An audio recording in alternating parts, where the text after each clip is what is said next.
Hi guys, hope you're well. Thanks for clicking on the link and checking out the video.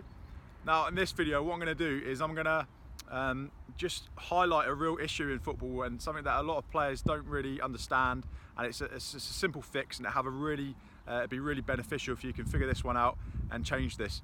So a lot of players struggle with their recovery. It takes them a long time to recover after a match. They're feeling sore for a number of days afterwards, and they find that they can't perform to the same level that they want to throughout the week that follows. The issue here really is, and one of the easiest fixes to try and sort this out, is what you're eating after your match and the timing of what you're eating and the type of food that you're eating as well. This is a really simple fix. You don't need any fancy technology. Just by being aware of this and trying to implement this, you're going to be getting an edge over your teammates and over your opponents who aren't aware of this sort of thing.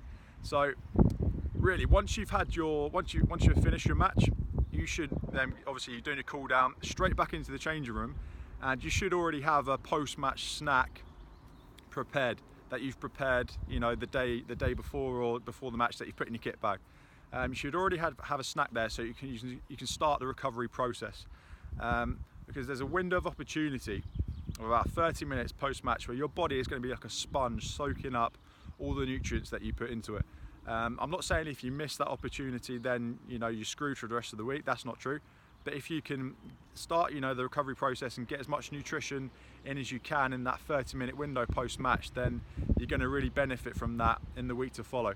Now, lots of players get this slightly wrong, so they understand that bit, that's fine, but they get this slightly wrong. So they think that protein is the most important thing to be getting in after a match, which is understandable, because protein helps you repair and recover and helps your muscles recover as well. And if you've picked up any sort of muscle damage, then the protein is going to help in the recovery of that. However, that is not the most important thing you need to be taking on. The most important thing is carbohydrates. That's because carbohydrates are the fuel for your muscle. So if you want to perform with energy in the training sessions in the week after the match, and you've not paid any attention to topping up your carbohydrates and your muscle glycogen after your match, then you're going to struggle. You're going to feel tired, you're going to lack energy, and you're also going to find that you just can't perform to the same level that you want to, and you're going to feel less sharp, less explosive, things like that. So rather than just having a protein shake and thinking, right, I'm being healthy, I'm just going to have protein, you need to focus on carbohydrates, and high GI carbohydrates post-match. Now, I say high GI carbohydrates because they're going to release sugar into the bloodstream a lot quicker, which means that the sugar is then going to replenish your muscles far quicker as well. Now, obviously, ideally, you want to be selecting foods that are nutritious and offering the most bang for their buck in terms of nutrition and what you're getting out of them. But after a match, especially if you've had an away match, then it can't always be as simple as that. You might not have access to the food that you want to, especially if you've not pre-packed a post-match snack. But yeah, the most important thing is getting high GI carbs back in. All right, so even if that's not the healthiest choice of food, then that's fine. But the most important thing is that you get those high GI carbohydrates into your system to start the recovery process. Okay, with that, you can take in some protein as well, because as you're going to get the benefits that we discussed just a couple of minutes ago. But that's not going to be the main emphasis of your nutrition here.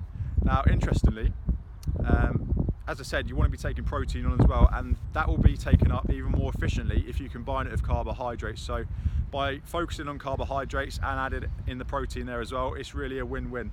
When it comes to fat, you can take some fats in, try and make sure you get your fat from healthy sources, but it's not the main focus here, it's not the main priority. The main priority, as I said, is high GI carbohydrates post-match. Now, once you get back into the changing room, that's annoying, that noise.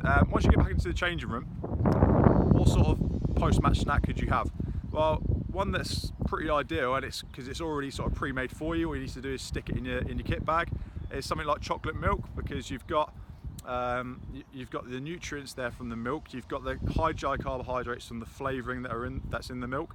You've got protein as well, and you've got some fat in there. And you're going to help yourself. You're going to start rehydrating yourself as well through that. So that's another key post-match, hydration. So high GI carbs, rehydrating yourself, and getting some protein in there as well. That's really your main focus. So that's a good suggestion of something you could put in your kit bag. or if you can have some sort of smoothie as well. If you've got a fridge at your ground, you can stick it in there so it's nice and cold for you post-match.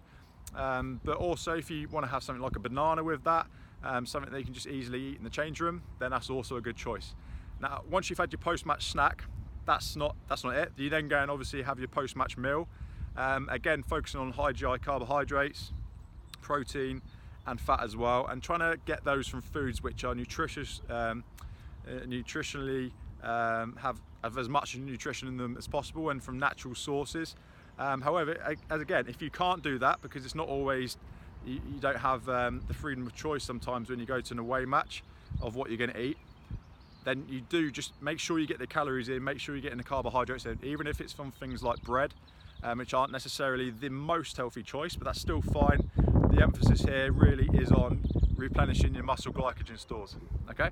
Now, if you don't get this right and you completely neglect this post-match, and you think, oh, I'll leave it a few hours and then I'll just have something to eat when I get back, then it can take you up to a week to restore your muscle glycogen levels. Bearing in mind as well that you've got training throughout the week after the match, and you're going to be further depleting your muscle glycogen. All right, so you're going to miss out on the opportunity to recover most optimally and recover your energy levels. All right, so really try and utilize this window. If you sort of, you're quite good at this and you get your foods okay, then it'll take you around 48 hours still to replenish your muscle glycogen stores. And if you absolutely nail this, you'll shave even more time off that, and you'll recover even quicker. You feel a lot fresher, a lot faster. Your muscle glycogen levels will be fully topped up underneath or less than 48 hours. So if you've got a match, you know, within 2 days of another match, so in between 2 days of each other, then you need to make sure that you're nailing this in order to prevent injury, because if you're not recovered optimally, your body hasn't had the time and the nutrients to be able to recover from any wear and tear that's occurred during the game. And as I said, you're going to feel tired, you're going to feel drained as well. Now, after you've had your post-match meal and your post-match snack, as I said, you're focusing on high GI carbohydrates there, because that's going to release sugar into your bloodstream a lot quicker. It's going to be then soaked up by your muscles, so your muscle glycogen is replenished. After that, you don't need to focus on high GI carbs anymore. Focus on low GI, because then you're going to get a steady release of nutrition, like a drip feed of nutrients to your muscles and to your bodies, helping it repair over the next couple of days. Again, try and select foods which offer the most bang for their buck in terms of nutrients. Healthy foods which come from nature, so you know, your carbohydrates from things like potatoes, sweet potatoes, your proteins from lean meats, chicken, turkey, things like that. And if you try and implement this and try and get this right, this is going to be the most simple thing you can do, which will give you the biggest impact and help you feel a lot fresher in the week after your training. If you can stick to this long term, it's really going to give you an edge and set you apart from your teammates and your opponents as well. Okay, hope this one helped.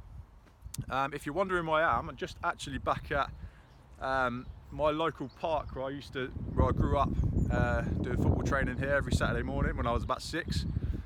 So yeah, good to be back. Nice sunny day as well in England, so perfect opportunity to do this video. But hope this helped. Remember the key things: high GI carbohydrates straight after your match, mixed with that with some protein as well for optimal uptake of protein, and a little bit of fat, and trying to select foods which offer the most nutrition possible.